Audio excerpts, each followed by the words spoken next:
está comenzando a ser grabada desde este minuto. Bien, voy a proceder entonces a compartir mi pantalla. Necesito si me pueden indicar si están viendo mi pantalla en modalidad de pantalla completa. Sí, espectacular. Muchas gracias. Bien, vamos a iniciar entonces respecto a las leyes o el marco jurídico que debemos considerar para efectos de estas leyes de incentivo al retiro, los beneficios de incentivo al retiro, que en particular son tres. La primera de ellas es la ley 21.043, que es aquella que otorga la bonificación adicional, ¿ya? O quizás, como ustedes lo conocen, como el bono en UF, ¿ya? De incentivo al retiro al personal académico, directivo y profesional no académico de las universidades del Estado. El otro marco jurídico que vamos a revisar es la ley 20.374 en su artículo 9, que otorga una bonificación compensatoria al personal de las universidades públicas. Esta bonificación compensatoria, probablemente ustedes la habrán escuchado hablar como el bono de 11 meses. Y por último, también vamos a revisar lo que es la ley 20.305, que otorga una bonificación postlaboral o también coloquialmente conocido como el bono del daño previsional, ¿ya? De reparación del daño previsional. Vamos a iniciar primero con el bono compensatorio de los 11 meses. ¿En qué consiste? Consiste en un beneficio equivalente a un mes de remuneraciones imponibles por cada año de servicio, pero con un máximo de 11. ¿Qué me quiere decir esto? Que, por ejemplo, si yo trabajé 10 años en la universidad y cumplo con los requisitos que vamos a ver en los próximos minutos, a mí se me va a pagar un bono de una sola vez equivalente a 10 rentas mensuales, ¿ya?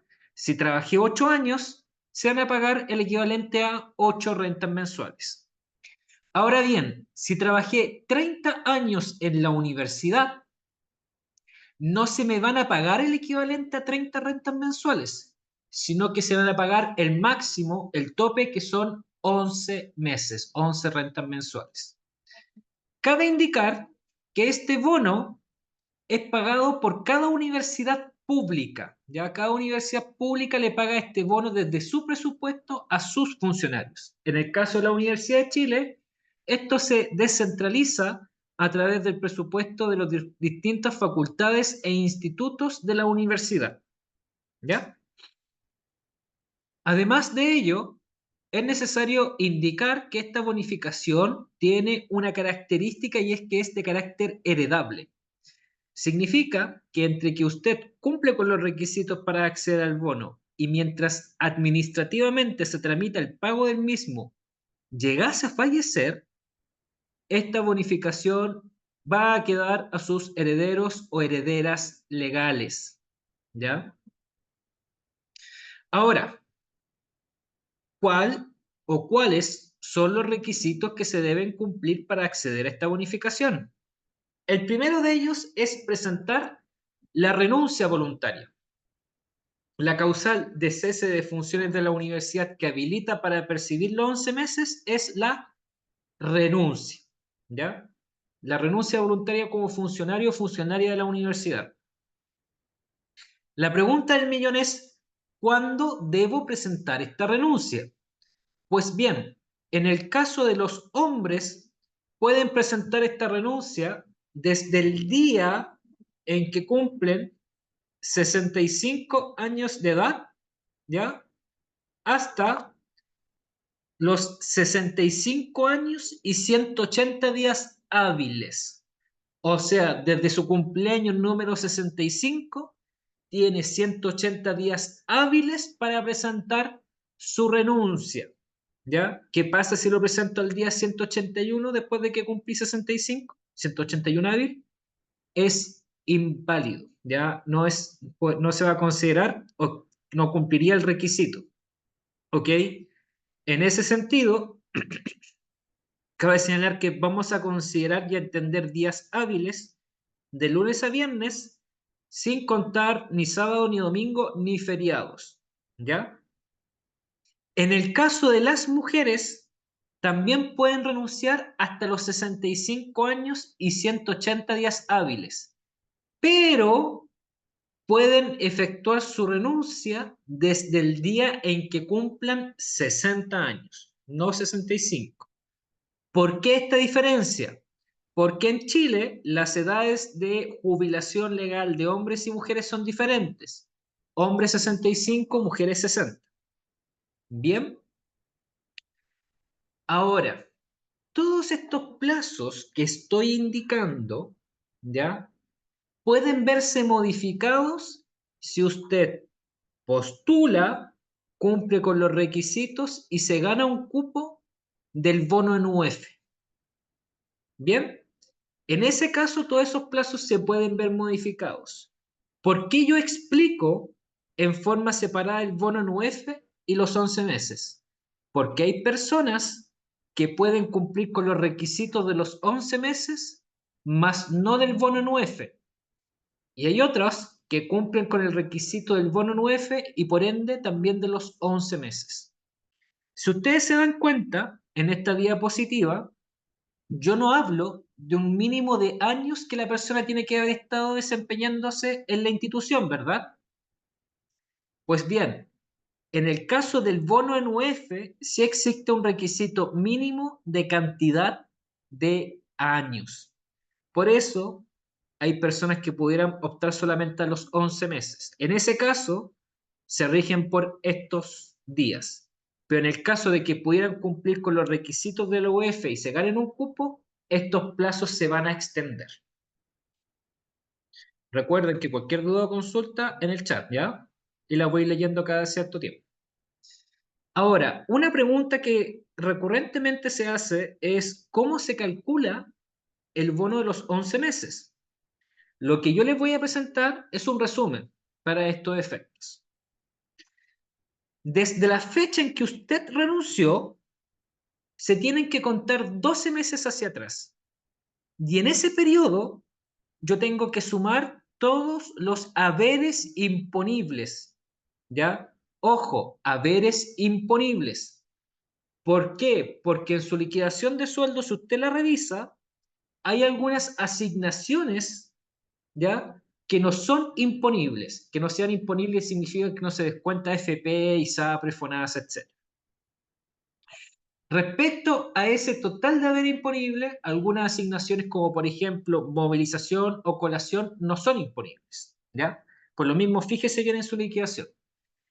De ese total de haberes imponibles yo lo sumo durante el último año a mi renuncia, ¿ya? Yo lo sumo. Y posteriormente lo divido por 12 para sacar un promedio mensual, porque puede haber meses en que obtenga una mayor remuneración que otro por alguna asignación, algún bono, etc. ¿Ya? Por lo cual se saca un promedio. En este caso, por ejemplo, que es un caso de ejemplo, la persona juntó durante el último año 13 millones imponibles. Y esos 13 millones se dividieron por 12, que dio una cifra de 1.083 y fracción, que es el promedio mensual. Ese promedio mensual va a ser nuestra base de cálculo, porque ese promedio posteriormente se multiplica por la cantidad de años de servicio con un máximo de 11 para determinar el bono. Por ejemplo, si yo trabajé 40 años, multiplico el promedio mensual, en este caso 1.083 por 11, que es la cantidad máxima de meses. Si yo trabajé 11 meses, lo multiplico por 11, que son la cantidad de años trabajados. Si aquí, por ejemplo, hubieran sido 10 años, se multiplicaría por 10. Ahora, al momento de renunciar, muy probablemente la persona cuando renuncie no va a ser justo a los 35 años o a los 8 años. Va a ser a los 35 años, 8 meses y 2 días. O a los 8 años, 3 meses y 1 día. En ese caso, cuando tenemos fracciones de años, cuando existen fracciones de años, si la fracción de año es igual o superior a 6 meses, se aproxima al año siguiente. Ejemplo, si yo trabajé en la Universidad de Chile 7 años y 8 meses, como 8 meses es superior a 6 meses, se aproxima al año siguiente, o sea, se multiplica el promedio mensual por 8. Caso contrario, si yo tengo 7 años y 4 meses de desempeño, como 4 es inferior a 6, se aproxima al año anterior, o sea, se multiplica por 7 para estos efectos. Bien, voy a ver algunas dudas o preguntas. Claudia pregunta, ¿qué significa ganarse un cupo para la SUEF? No todo el que califica los obtiene. Lo que pasa, y vamos a ir explicando a lo largo de la presentación, entonces le pido que me espere unos minutos, es que existe una determinada cantidad de cupos para estos efectos, ¿ya? Así que los vamos a ir revisando. Espérenme unos minutos, pero puedo indicarles que la cantidad de cupos para el incentivo al retiro, el bono 9, son una cantidad de cupos finitos, ¿ya? Judith pregunta, ¿compartirán esta información? Lo que les vamos, Judith, al final de la presentación, lo que vamos a hacer son dos cosas. Uno, mostrarles dónde pueden descargar esta diapositiva. Ya esta diapositiva es de conocimiento público y les vamos a mostrar dónde pueden descargar la misma para tenerla como archivo. Y lo otro, esta charla está siendo grabada con la finalidad posteriormente de ser subida a nuestro canal de YouTube como dirección y se enviarán comunicados para que puedan ver la grabación. Eso. Gracias. No hay más dudas por lo que veo, así que voy a continuar. Perdón, disculpen, es que llevo varias horas de charla.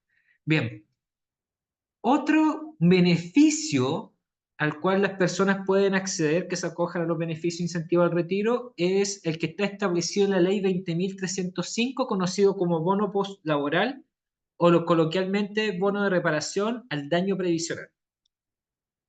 ¿En qué consiste el beneficio? Consiste ya en consiste en un bono mensual de aproximadamente a la fecha 90.000 pesos. Cuando esta ley surgió el año 2008, finales de 2008, principios del 2009, eran de 55.000. Se ha ido reajustando según IPC, el costo de la vida, etc.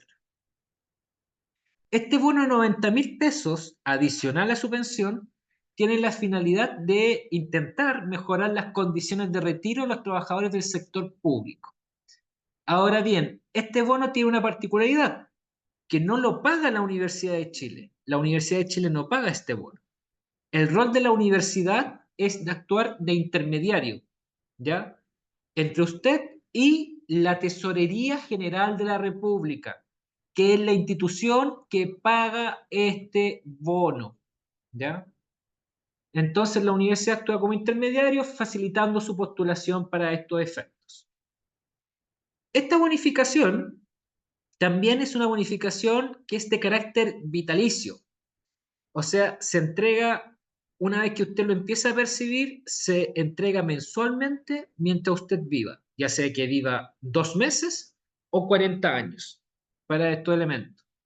Y no es imponible ni constituye ni una indemnización o renta. Bien, dicho esto, la ley establece que las personas deben cumplir algunos requisitos. Ojo, los requisitos que voy a nombrar tienen que ser cumplidos a la par. No me sirve cumplir uno sí y otro no. El primero de ellos es tener la calidad de funcionario público, planta o contrata, tanto la fecha de postulación del bono, o sea, el día de hoy, como antes del 1 de mayo de 1981. O sea, ustedes deberían haber sido funcionarios o funcionarias del Estado antes del 1 de mayo de 1981. Si no lo son o no lo fueron, lamentablemente ya no cumplen con el bono. Ahora, además de este requisito, hay otros, que son encontrarse afiliado al sistema de las AFP y que haya cotizado como funcionario público al 1 de enero del 2009. Además de ello, que al 5 de diciembre del 2008, fecha en que se publicó la ley, tenga 20 o más años de servicio en el sector público. Junto con esto, tener cumplido los 65 años de edad en el caso de los hombres y 60 en el caso de las mujeres, y a diferencia del bono anterior, que solamente la renuncia habilitaba para poder obtenerlo, en este caso las causales pueden ser más. Puede haber cesado por renuncia, por pensión de vejez, de invalidez, etc. La única que no le permite acceder a esta bonificación es fundamentalmente la destitución por calificación deficiente por su mano.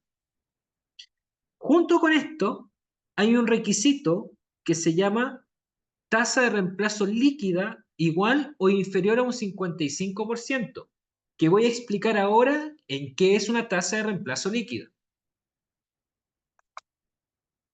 Una tasa de reemplazo líquida, ¿ya?, corresponde a una relación entre el promedio de la última remuneración imponible durante el año anterior a retirarse, ¿ya?, ese promedio anual antes de irme, imponible, respecto o se compara con la primera jubilación que se va a recibir, ¿ya?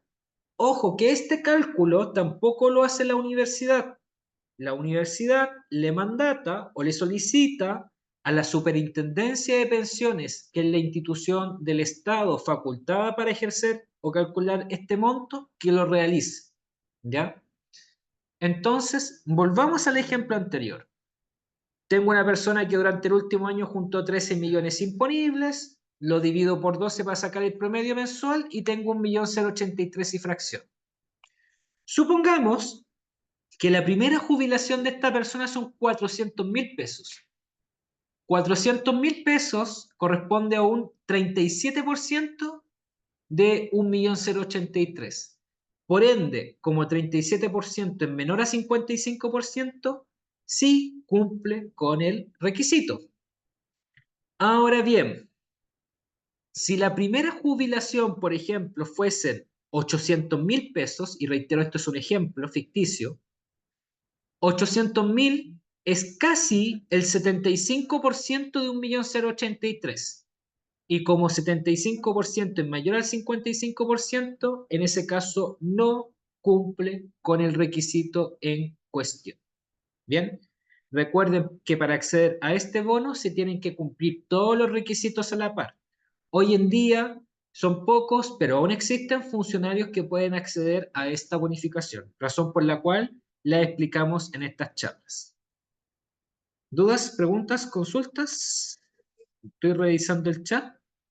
Al parecer no hay ninguna, así que voy a continuar. Bien, vamos a explicar ahora la bonificación adicional o el bono 9 de incentivo al retiro para el personal académico, directivo y profesional no académico en la Universidad del Estado, que es probablemente lo que más llamó su atención al momento de acceder a esta charla. Consiste, tal como dije, en un bono en UF que se le paga de una sola vez a la persona. Este bono en UF tiene montos que van a depender del estamento y de la antigüedad. Por ejemplo, para directivos y profesionales no académicos con más de 10 años de servicio, son 935 UF. Lo mismo para académicos entre 10 y 15 años de servicio. Pero para académicos, académicas con más de 15 años, el monto aumenta a 950 UF. Ahora, es necesario indicar que estos montos que estoy exponiendo en pantalla son montos para jornadas completas de 44 horas, ¿ya? ¿Por qué lo digo? Porque, por ejemplo, especialmente en el caso de los académicos, pueden haber jornadas inferiores a eso, jornadas parciales, por lo cual en dicho caso se calcula en forma proporcional. Por ejemplo, una académica que tenga 20 años de trayectoria en la universidad, pero que tenga solamente una jornada de 22 horas, no se le van a pagar 950 UF, sino el proporcional a eso, que serían 475. Cabe indicar que este bono no se considera ni remuneración ni renta, por lo cual no está sujeto, por ejemplo, a descuentos previsionales o descuentos asociados al impuesto de segunda categoría, que es lo que ustedes declaran año a año en la operación renta ante impuesto interno en el mes de abril y mayo. Ahora bien, la ley dice, y en este punto quiero que me presten suma atención, la ley dice que este bono se debe pagar al mes siguiente de producido el cese de funciones. Pero, y aquí está el gran pero, siempre que el ministerio, en este caso el Ministerio de Educación, haya traspasado los recursos a la respectiva universidad. Esta ley, ¿ya? Es una ley de carácter fiscal. Se financia no con el presupuesto de la universidad, sino que se financia con la partida presupuestaria del Ministerio de Educación. ¿Ya? De ahí salen los fondos para pagar esta ley. En esa lógica, yo puedo indicarles que una vez que el ministerio traspasa los fondos a la universidad, que los traspasa con nombre y apellido, si la universidad paga en el mes o en el mes siguiente. Lo que vamos a revisar a lo largo de esta presentación es cuándo llegan esos fondos a la universidad, que tiene todo un proceso de tramitación para estos efectos. ¿Ya? Bien, voy a continuar entonces. Originalmente, esta ley de incentivo al retiro, ¿ya? Duraba hasta este año, hasta el año 2024. Así era hasta diciembre del año pasado. Ahora, en diciembre del 2023, en virtud de una disposición en la ley de reajuste, que es la ley que ajusta nuestras remuneraciones fundamentalmente al alza en el sector público, se incluyó un artículo en el cual se prorrogó, ¿ya?, esta ley de incentivo un año más. O sea, este ya no va a ser el último proceso de incentivo al retiro, sino que va a ser el penúltimo. ¿Ya? En 2025 va a haber uno más. ¿Qué puede pasar del 2026 en adelante? No lo sabemos. ¿Ya? Puede que se prorrogue o no, pero la única certeza que tenemos es que está este proceso 2024 y al menos uno más en 2025. Ahora, esta ley tiene cupos que son cupos finitos para estos ejemplos. El Estado, cuando hizo esta ley, indicó, bueno, vamos a entregar cierta cantidad de cupos a las universidades del Estado para que entre estas universidades se repartan estos cupos. Por ejemplo, para los académicos y directivos, para este año hay un total de 350 cupos y para los profesionales son 90 a repartir entre todas las universidades públicas. La pregunta del millón es que ustedes se hacen, ¿cuántos cupos de estos les toca a la Universidad de Chile? Pues bien, les comento un poco la metodología del Ministerio de Educación para repartir estos cupos.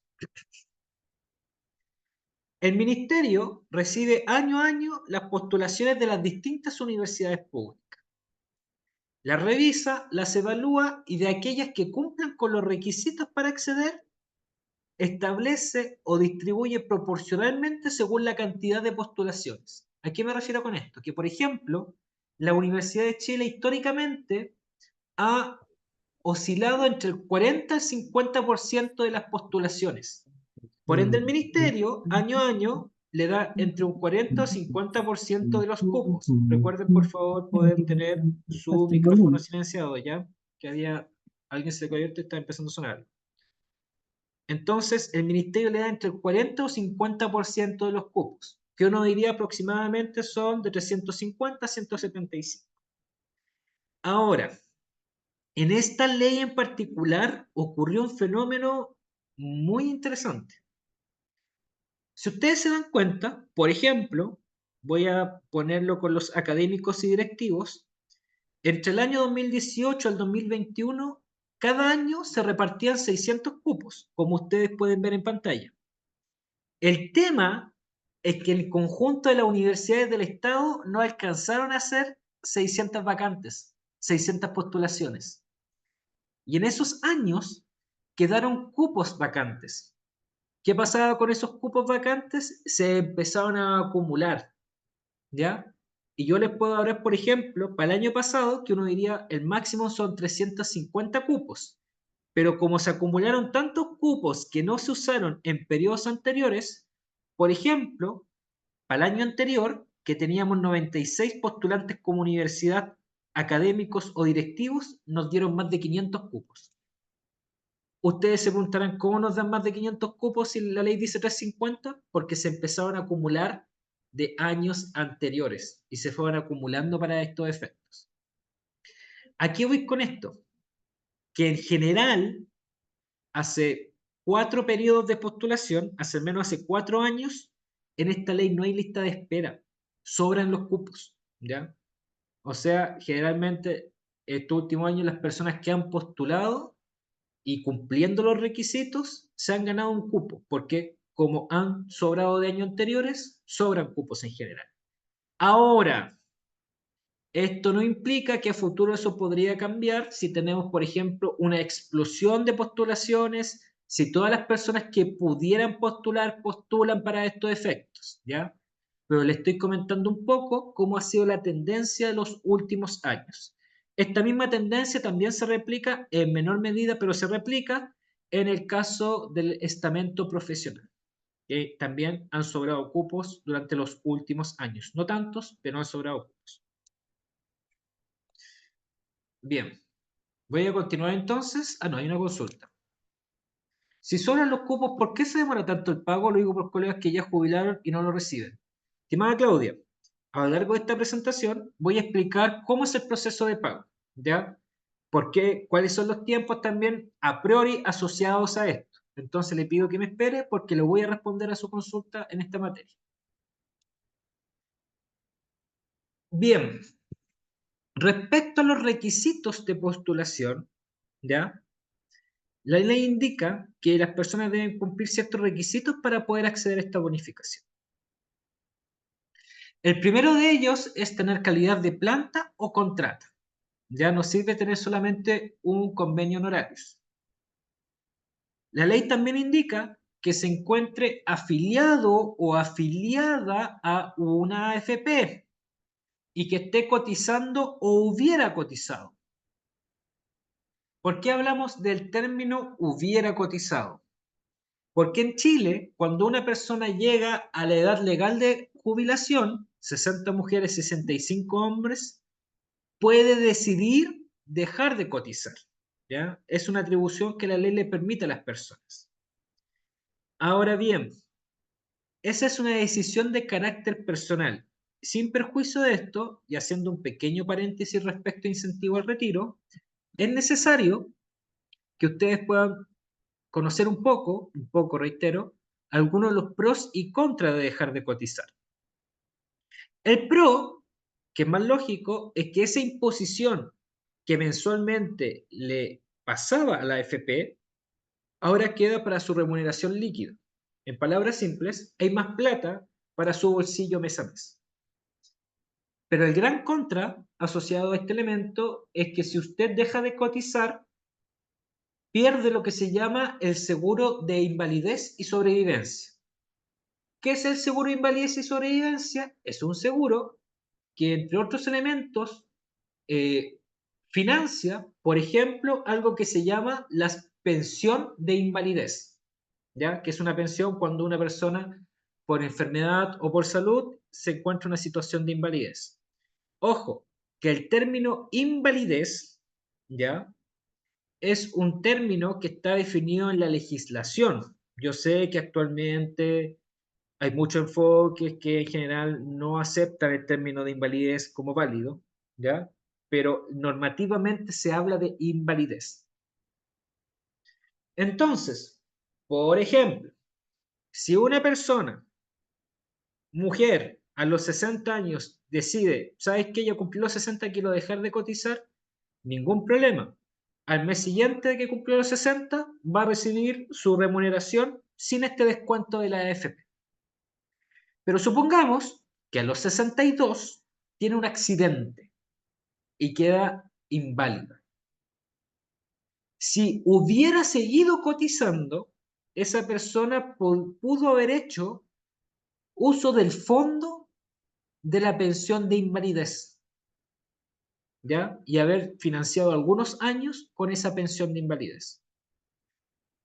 Pero como esta persona dejó de cotizar, y esto tiene la lógica de un seguro, al ya no estar cotizando, por ende no estar, entre comillas, pagando el seguro, no puede acceder a esa pensión de invalidez, por lo cual lamentablemente va a tener que empezar a consumir los fondos de su pensión de vejez para recibir una remuneración mensual de subsistencia. Entonces, ¿a qué voy con esto? Que el dejar de cotizar es una opción que cada funcionario o funcionaria puede tomar válidamente y en forma independiente.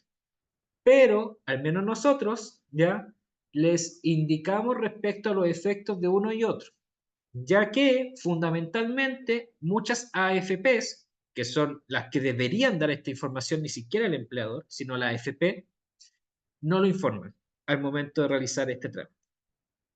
Bien, hay una pregunta en el chat, voy a terminar de leer esta diapositiva y la voy a responder. Además de ello, ya, tiene que percibir el beneficio compensatorio de los 11 meses. Y ojo, porque eso va un poco respondiendo a la pregunta de la señora Claudia. La universidad, y hablo de el back office, lo que está detrás de la trastienda, para empezar a hacer acciones administrativas para empezar a pagar la UF, recién puede hacerlo una vez que la facultad, instituto, organismo pague los 11 meses. Una vez que se paguen los 11 meses, recién se pueden hacer las primeras gestiones para el pago del UF. ¿Y por qué? Porque tal como indica la norma, para pagar la UF es un requisito legal que estén pagados los 11 meses. Ahora, otro requisito, todos estos requisitos que voy a nombrar se tienen que cumplir a la par, es el requisito de edad. En materia de edad, para este año 2024, la ley dice que en el caso de los hombres deben haber cumplido entre el 1 de enero y el 31 de diciembre los 65 años. Y las mujeres dentro del mismo periodo al menos tienen que tener 60. ¿Ya?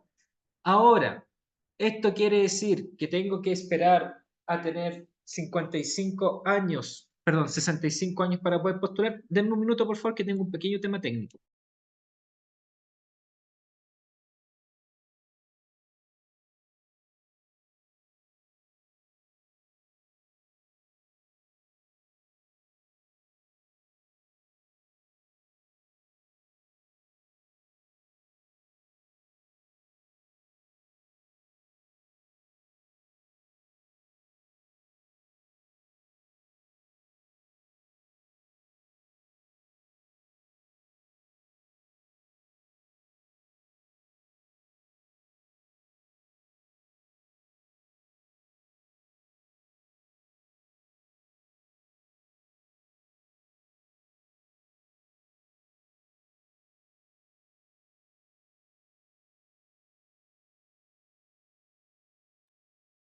Disculpen, ¿ah?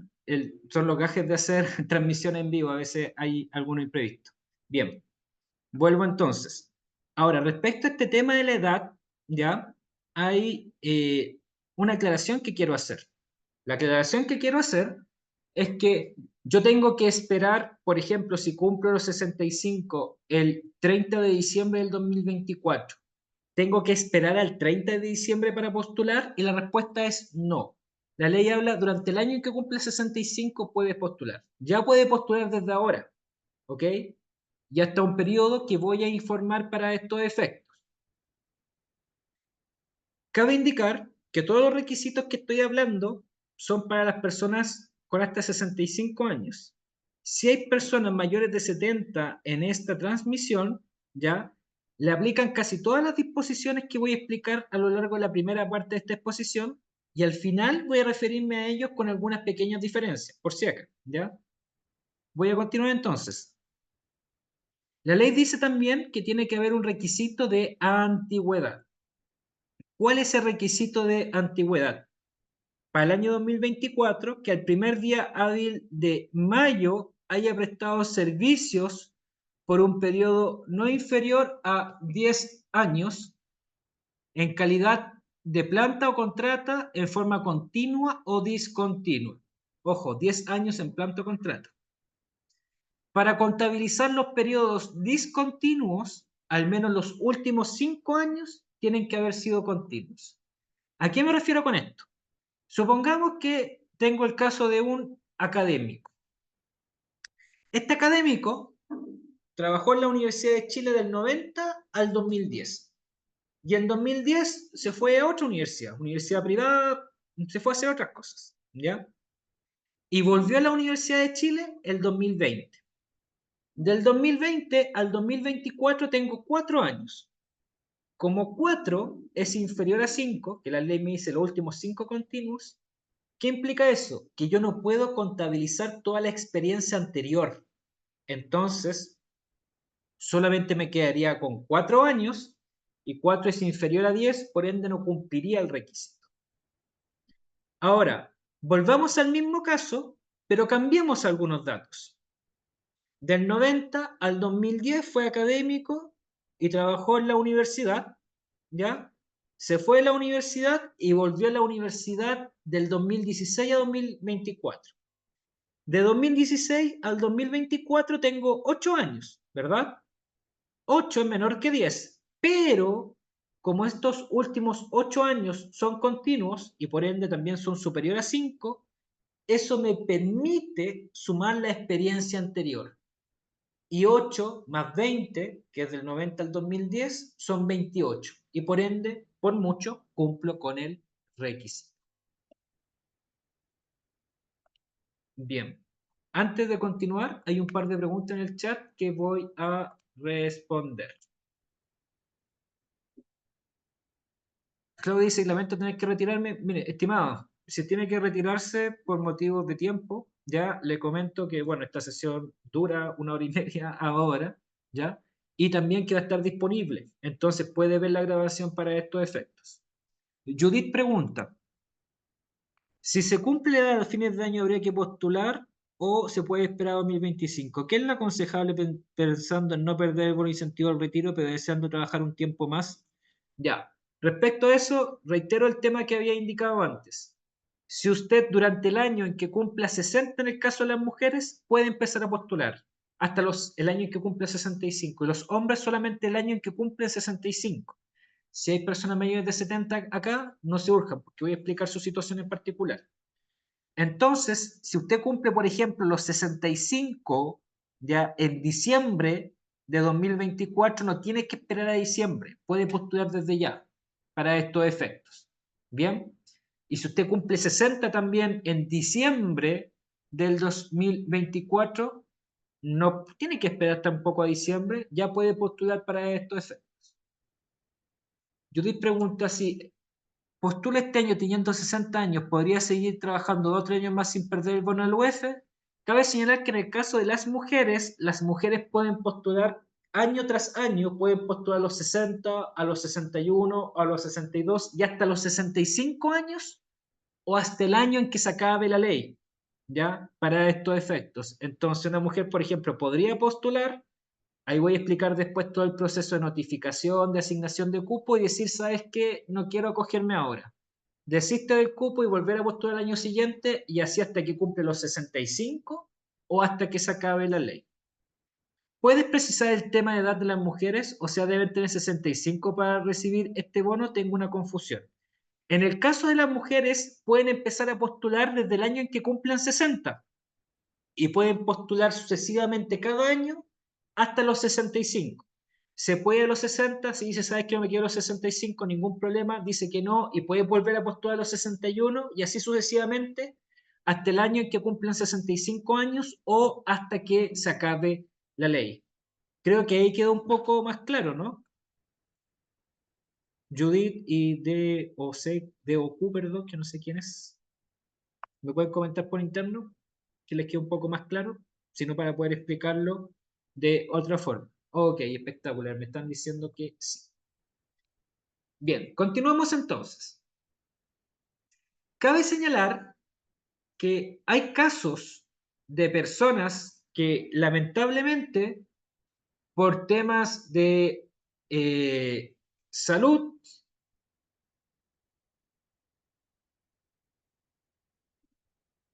lamentablemente por temas de salud, o por un accidente, tienen que acogerse a una pensión de invalidez o se declara la salud incompatible con el cargo, eh, porque su condición de salud lamentablemente no le permite seguir trabajando, no es compatible con el desempeño de sus funciones, ¿ya? En ese sentido, en ese sentido, la ley permite que estas personas sí puedan acceder al beneficio de incentivo al retiro, bajo ciertas condiciones. Reitero, las personas con pensión de invalidez o declaración de vacancia por motivos de salud. ¿Cuáles son estas condiciones? Calidad de planta o contrata, que se encuentre afiliado a una FP que esté cotizando o hubiere cotizado. Exactamente lo mismo que el anterior. ¿Ya? Aquí vienen las primeras diferencias. Que a la fecha del cese de funciones por pensión de invalidez o declaración de vacancias por motivo de salud, haya prestado servicios en calidad de planta o contrata por al menos 10 años. O sea, cuando le dicen hasta aquí usted no más lamentablemente va a poder llegar por tema de salud, tienen que haber pasado al menos antes 10 años en planta o contrata. Bien, además de ello, ¿ya? En el caso de las personas con pensión de invalidez o declaración de vacancia por salud, esta debe haber sido declarada entre el 8 de marzo, el 8 de noviembre del 2017 y hasta el 30 de abril del 2024, que es el día anterior al inicio del proceso de postulación, día hábil anterior. ¿Qué pasa si alguien, por ejemplo, alguno de ustedes tiene un accidente y le declaran la pensión de invalidez en agosto? Lamentablemente no va a poder postular por esta causal, ¿ya? Y va a tener que esperar para el año 2025, donde sí quizás podría postular, si cumple el resto de los requisitos. Y aquellas personas que se le declaró invalidez antes del 8 de noviembre del 2017, lamentablemente no van a poder acceder a este beneficio. Bien, además de esto, y reitero, todas estas condiciones se tienen para estos casos de personas con pensión de invalidez o declaración de vacancia por temas de salud, tienen que cumplirse a la par. Además de esto, hay un requisito de edad. ¿Qué dice la ley? La ley dice que en materia de edad deben haber cumplido 60 años si son mujeres o 65 si son hombres entre el 1 de marzo del 2023 y el 30 de abril del 2024. A su vez, reglón seguido dice que dichas edades deben cumplirse entre los 3 años siguientes.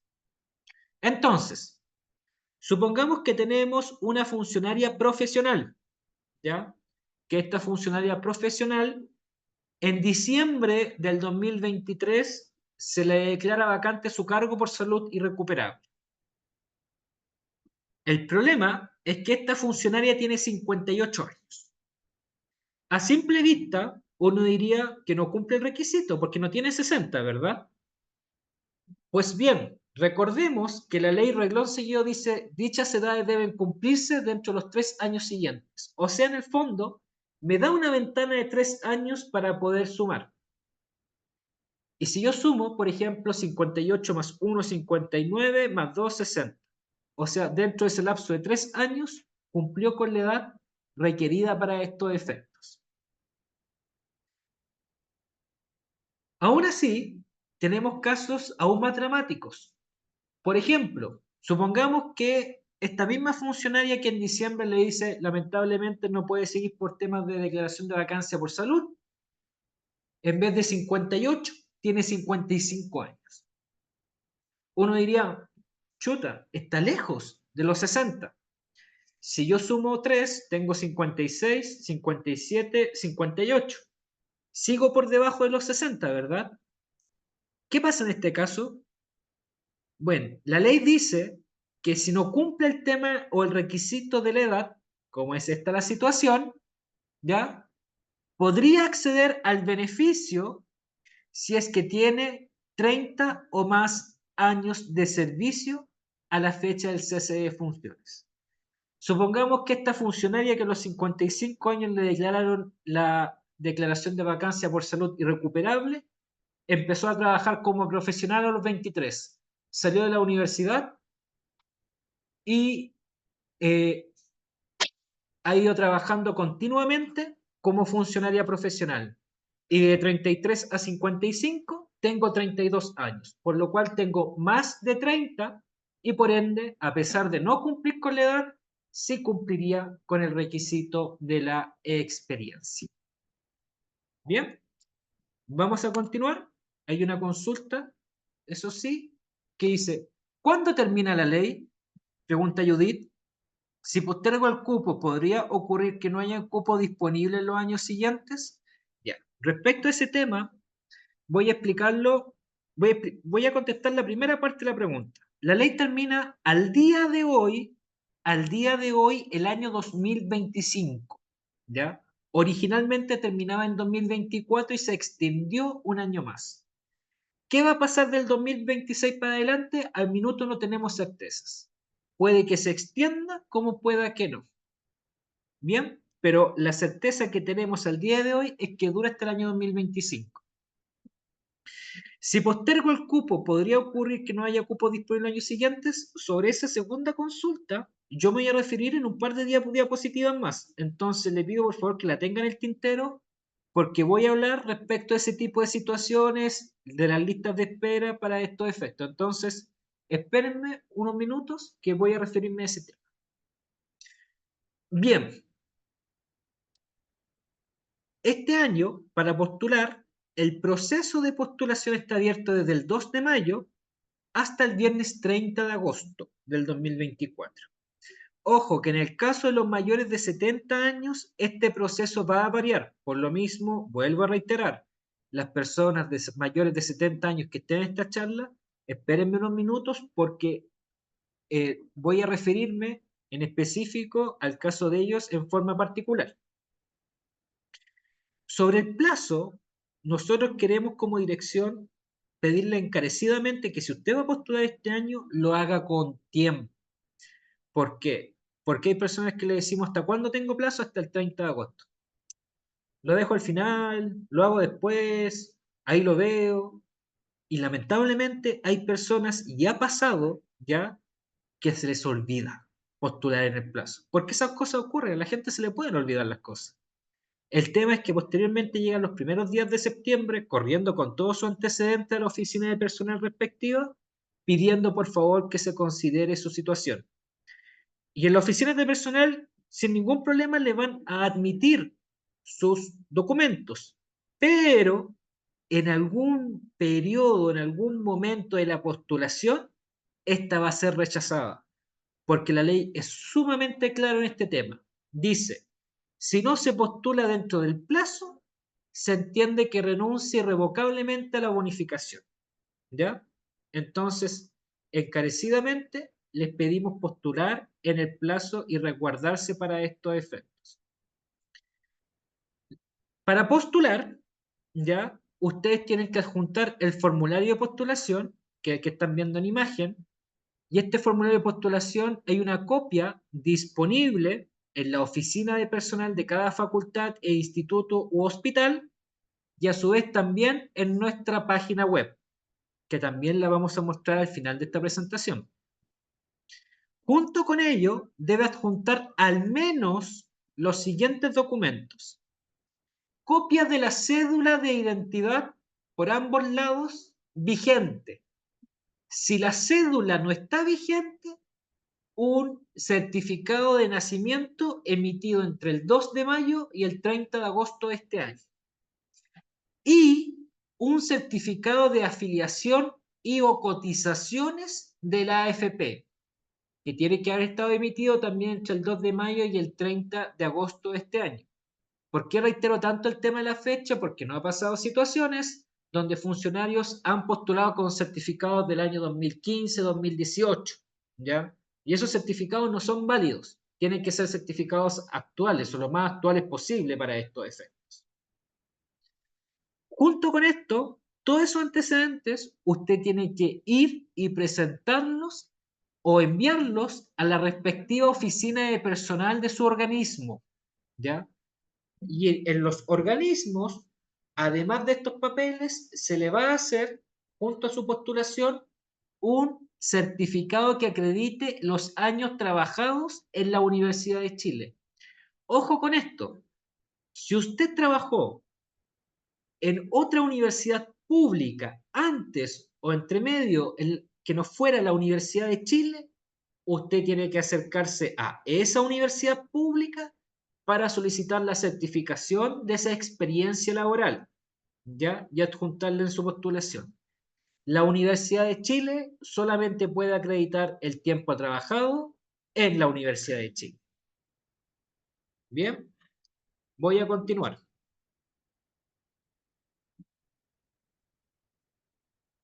Bien, ¿qué ocurre una vez que ustedes postulen? Y les voy a explicar brevemente este proceso. Se van a recibir en horario de oficina hasta el día 30 de agosto las postulaciones de las personas. Reitero, en el caso de los mayores de 70 años, este plazo varía, así que por favor, si hay un mayor de 70, aguánteme unos minutos. Los jefes o jefas de personal, el primero o segundo día de septiembre hábil, deben realizar o deberían realizar una revisión express de los antecedentes de postulación, ¿ya? Y en esa revisión express podrían surgir algunas observaciones respecto a su postulación. Por ejemplo, que falta algún documento, que hay algún documento fuera de fecha, algún dato mal ingresado en el formulario, etc. Si ese es así, ¿ya? Probablemente se puedan contactar con ustedes para corregirlos. No se urjan si eso ocurre, porque eso es un proceso que puede ser normal. Dicho esto, posterior a este par de días, todos los jefes y jefas de personal de las facultades, institutos, hospital, remiten las postulaciones a la Dirección de Gestión y Desarrollo de Personas, o sea, nosotros, al nivel central. Y en nivel central revisamos postulación por postulación, documento por documento, ¿ya? Y en caso de que hubiese algún error, les informamos a los jefes, jefas de personal y ellos, si es necesario, se contactan con ustedes para corregirlo. Por lo mismo, reitero, no se urjan si durante septiembre del 2024, por ejemplo, si es que postulan este año, se contacten para la corrección de antecedentes. Es un proceso que puede ser normal. Pasado septiembre, los primeros días de octubre, la universidad manda al ministerio los antecedentes de todos los postulantes junto con una nómina de las personas que dice, en base a la evaluación previa como universidad, que cumplen con los requisitos y los que no cumplen con los requisitos. Ojos, que en el caso de las personas que no cumplen con los requisitos no se le avisa inmediatamente en octubre, sino que se le avisa junto con el resto de las personas posteriormente. Y eso aplica en virtud de un principio jurídico que es el principio de igualdad de oportunidad en la información, ¿ya? Que todas las personas deben ser informadas en el mismo plazo. El Ministerio de Educación durante octubre, noviembre, diciembre y los primeros días de enero revisa las postulaciones de todas las universidades del Estado y a mediados de enero nos dice o nos comunica a las universidades, señores universidades del Estado, revise las postulaciones, para mí estas son las personas que cumplen y las que no cumplen. En virtud de las personas que cumplen, yo reparto proporcionalmente los cupos según la cantidad de postulaciones de cada universidad. Ahora bien, voy a reiterar un punto vinculado a la última consulta que me estaban haciendo sobre los cupos. En general, para esta ley han sobrado históricamente cupos. Han sobrado cupos para esta ley, históricamente, ¿ya? Tal como les dije, por ejemplo, para los académicos directivos sobraron más de 400 cupos el año pasado, solamente el año pasado, y solamente para esta universidad.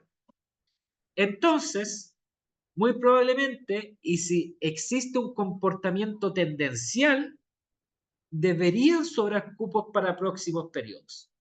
Ahora bien, pongámonos en un caso poco probable ficticio, pero que tiene mínimas posibilidades de ocurrir, pero que pudiera ocurrir en que ocurra el siguiente fenómeno, en que el ministerio, por ejemplo, nos da 180 cupos y tenemos 200 postulantes. Uno diría, chuta, tengo más postulantes que cumplen con los requisitos de la universidad que cupos que nos da el ministerio. Reitero, hace 4 o 5 procesos de postulación eso no ocurre. ¿Podría ocurrir? Quizás, tal vez. Las posibilidades son menores, pero podría ocurrir. Y digo entonces, si tengo más postulantes que cupos, tengo que priorizar, tengo que ordenarlos a quién le voy a dar los cupos, ¿verdad?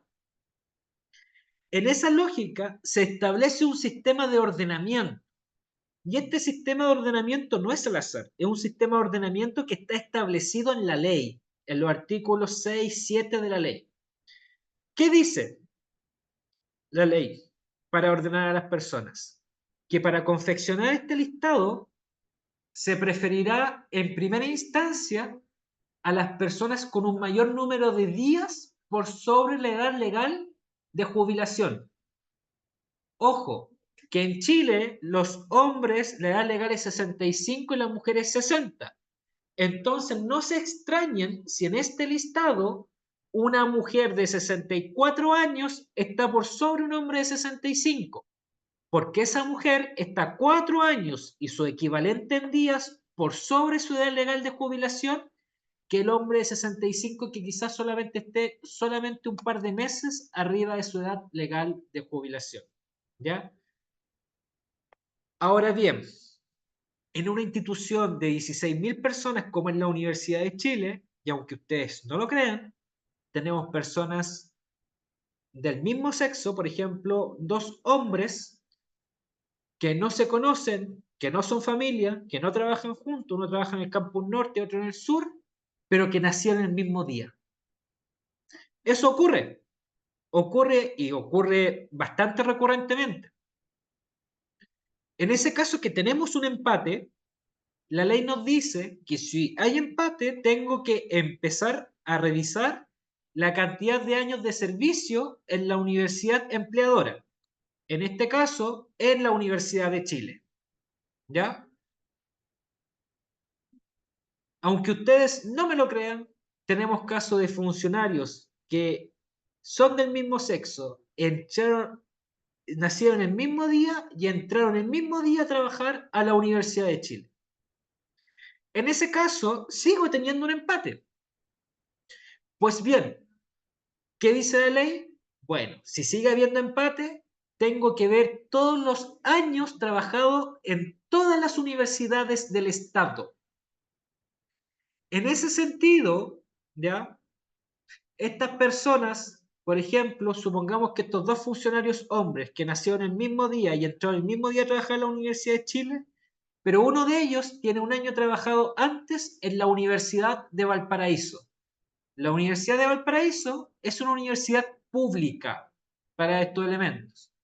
Entonces, esa persona que trabajó un año antes en Valparaíso pasa a la otra en este ordenamiento y lo desempata. Aunque ustedes no me lo crean y esto va a parecer chiste, tenemos funcionarios, en este caso hombres, que nacieron el mismo día, que entraron el mismo día a la Universidad de Chile y que no habían trabajado antes en otra institución pública. Nos ha pasado en más de una vez. ¿Qué dice la ley? Como sigue habiendo un empate, se tienen que contar desde la fecha del proceso de postulación, o sea, desde el 2 de mayo del 2024 de este año, 12 meses hacia atrás. Y en ese periodo del año anterior, tengo que contar los días de licencia médica. Y la persona con mayor días de licencia médica pasa a la otra en el listado. Ustedes se preguntarán por qué la que tiene mayor días de licencia médica tiene preferencia, porque la idea del incentivo al retiro es incentivar que personas que puedan encontrarse en una condición de salud un poco más frágil o precaria puedan incentivarse a retirarse. Bien, Ahora, hasta ahí hemos llegado, o tenemos antecedentes, al menos yo, que se ha llegado como universidad a desempatar el factor de licencias médicas. Ahora, ¿qué pasaría en caso ficticio, ya, que si las personas, por ejemplo, no tuvieran, por ejemplo, ninguna licencia médica durante el último año y se mantuviera el empate? En ese caso, la ley indica, y solamente si ha habido un empate en todo lo anteriormente explicado, que la autoridad máxima del servicio, en este caso la rectora, puede decidir bajo el criterio que ella estime pertinente cómo desempatar para saber quién va a quedar arriba y quién va a quedar abajo. Bien, ahora reitero, esto es en un caso de que falten cupos, que es un caso hipotético que estoy planteando. En general, en esta ley, históricamente han sobrado cupos. Tal como les dije, en este caso hipotético, yo tengo 180 cupos y 200 postulantes. Entonces, ¿qué es lo que hago? Los ordeno. Y después de ordenarlo, ¿qué hago? Después de ordenarlo, que esta resolución se hace a finales de enero, principios de marzo, entre medio recuerden que está el receso de febrero, emito esta resolución y después notifico a los 5 días hábiles a las personas. Y en esta notificación yo les digo que si cumplió los requisitos y se asignó un cupo, si no cumplió los requisitos y si cumplió los requisitos pero no alcanzó cupo. En este último caso, que si cumplí los requisitos pero no alcancé a tener un cupo, estas personas quedan en algo que se llama lista de preferencia, que en el fondo es una lista de espera.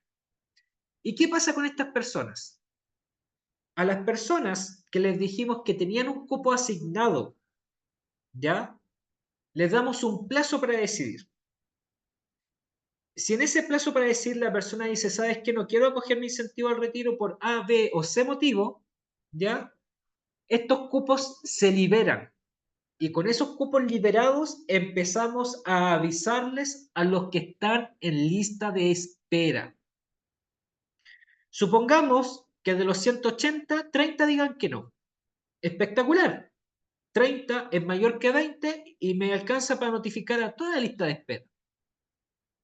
Pero supongamos que, por ejemplo, de los 180 solamente 10 digan que no.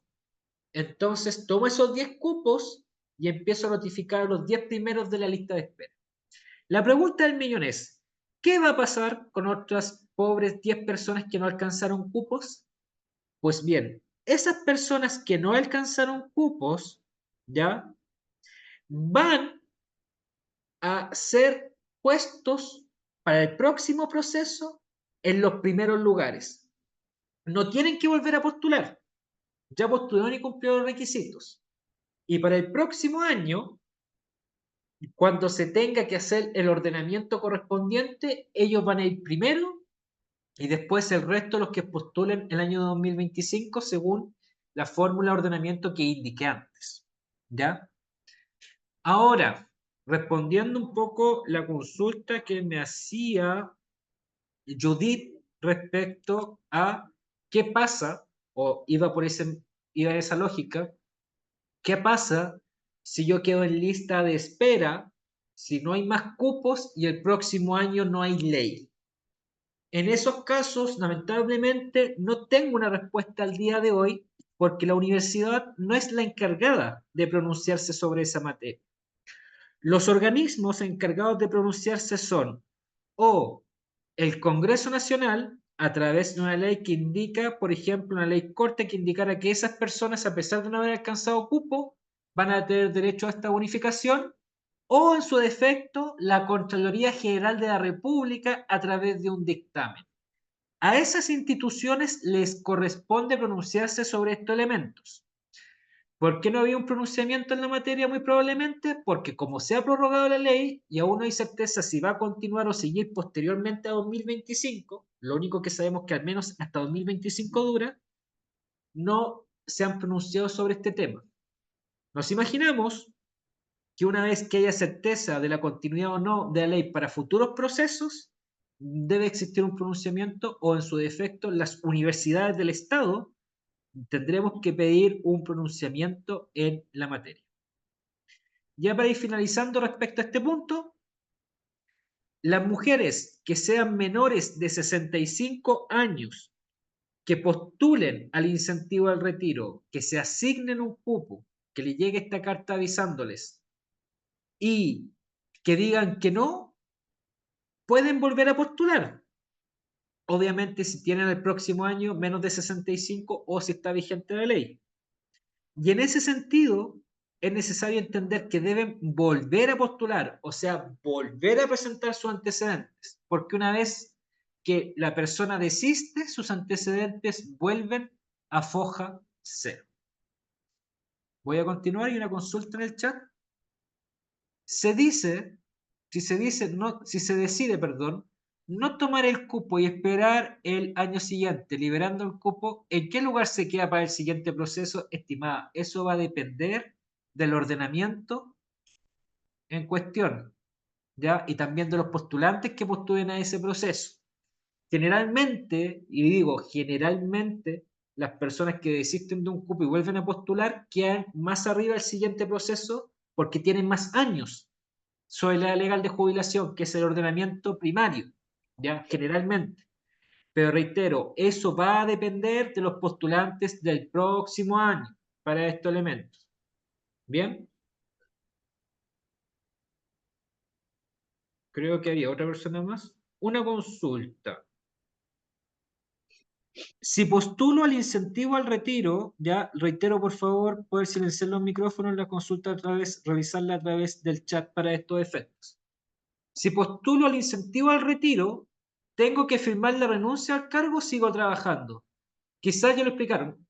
Estimada, no hay problema que haya ingresado tarde. No lo he explicado aún. Lo voy a explicar en 2 diapositivas más. Esta y la siguiente. Eso, entonces le pido que me espere unos minutos porque voy a explicar el tema de las renuncias. Bien, perdón. Continúo entonces. No veo más consulta en el chat, así que voy a continuar. Tal como les dije, muy probablemente en marzo del 2025, ¿ya? Les vamos a estar notificando respecto a su situación de incentivo al retiro. Ya sea que tiene un cupo asignado, que quedó en lista de espera o que no cumplió el requisito, ¿ya? En ese sentido, cuando ustedes postulen, por favor, encarecidamente, pongan un correo que esté bien escrito y que revisen periódicamente, porque esa va a ser la forma de comunicación que establece la ley, por correo electrónico. Dicho esto, ya es necesario indicar que una vez que usted sea notificado y le avisemos, ¿sabe qué? Tiene un cupo asignado, le vamos a dar un plazo para pronunciarse. En el fondo tiene un plazo usted para decidir si quiere o no aceptar ese cupo. Y ese plazo, según lo que indica la ley, son 10 días hábiles desde la fecha de notificación, desde la fecha en que le llegó esta carta, el correo electrónico. Durante esos 10 días, usted va a tener que decidir si quiere acogerse o no a incentivo al retiro. Si decide no acogerse a incentivo al retiro, se apersona a la oficina de personal y completa un formulario de desistimiento que viene junto a esta carta diciendo yo tanto, no quiero coger mi incentivo al retiro. Listo. En caso contrario de que usted sí se quiera acoger a incentivo al retiro, también tiene que llenar una carta que está junta con la carta original cuando la avisamos, está formulario en el fondo, tiene que decir tanto, hay un formato para esto, en ese formato usted dice, yo quiero acceder al bono a la UEF y a su vez, en la misma oportunidad, indica su intención de acceder al bono compensatorio de los 11 meses y al bono post-laboral. ¿Ok? Junto cuando hace esta carta indicando que también quiere acceder a estos bonos, también usted se compromete con una fecha de renuncia a futuro. Y ahí está respecto a lo que la pregunta que hacía la señora Carla, ¿ya? Usted se compromete con una fecha de renuncia a futuro. Y esa fecha de renuncia a futuro tiene plazos máximos, ¿ya? En ese sentido, estos plazos máximos, ¿cuáles van a ser y cómo se determinan? Pues bien, va a depender de si es hombre o mujer y la cantidad de años. Por ejemplo, si usted es hombre y mujer con 65 años, debe renunciar a los 180 días siguientes al cumplimiento de dicha edad. Si al momento de la notificación, o sea, de cuando le llega esta carta, usted ya tiene 65 años, ese plazo se acorta a 90 días. Y en el caso de las mujeres con menos de 65 años, tienen plazo de 180 días desde la notificación para renunciar. Ojo, que estas fechas son plazos máximos. Podría renunciar antes de eso. Ahora bien, todos estos días que yo dije son días hábiles administrativos, de lunes a viernes sin contar sábado, domingos ni feriados. Bien, ahora es necesario indicarles que una vez que usted postule y renuncie, o sea, cuando quiera renunciar y llegue ese día y renuncia, no solamente está renunciando a su cargo en la Universidad de Chile, sino que deberá renunciar al total de cargos y horas o contratos en distintas instituciones del Estado. Digo esto mucho porque, por ejemplo, hay casos, no sé, de médicos o odontólogos que, por ejemplo, hacen clases en sus respectivas facultades y a su vez tienen nombramientos en hospitales, servicios de salud. Si las personas se acogen a esta ley y renuncian a la universidad, también tienen que renunciar a esos cargos en las otras instituciones públicas, tal como lo dice la norma. Ahora bien, cabe destacar que puede ocurrir también el siguiente caso. Tenemos situaciones, por ejemplo, de una persona que decide postular ahora en mayo de 2024. La persona va, postula en mayo, y se acuerdan que en diciembre del 2025 los vamos a notificar. Pues bien, imagínense que esta persona no espera a marzo de 2025, sino que dice en diciembre de este año 2024, dice, ¿sabes qué? Voy a renunciar, porque quiero dedicarme a otras cosas, porque tengo otros planes de vida. Variadas pueden ser las razones, ¿ya? Legalmente la persona puede postular, renunciar antes de la notificación. La respuesta es sí, sí puede hacerlo. Puede postular, renunciar y seguir, entre comillas, en concurso para esta bonificación. Para ello, debe cumplir algunos requisitos. Primero, yo sé que es de perogrullo, pero no está mal decirlo. Primero, antes de renunciar, haber postulado. Además, al momento de renunciar, tener cumplido los 65 años hombres y al menos los 60 en el caso de las mujeres. Ahora bien, el requisito también que es importantísimo, muy, muy, muy importante, es que usted, si va a hacer esto, o sea, postular y renunciar antes de la notificación, está en su derecho, pero verifique bien si cumple con todos los requisitos. Verifíquelo usted. Si no está seguro, pregúntelo en la oficina de personal de su organismo o puede preguntarlo con nosotros. Vamos a dar al final de esta presentación un correo de contacto para estos efectos. ¿Por qué digo esto? Porque ha ocurrido casos de personas que han postulado, entre medio renunciaron y cuando se les notifica, ya se les dice que no cumplen los requisitos.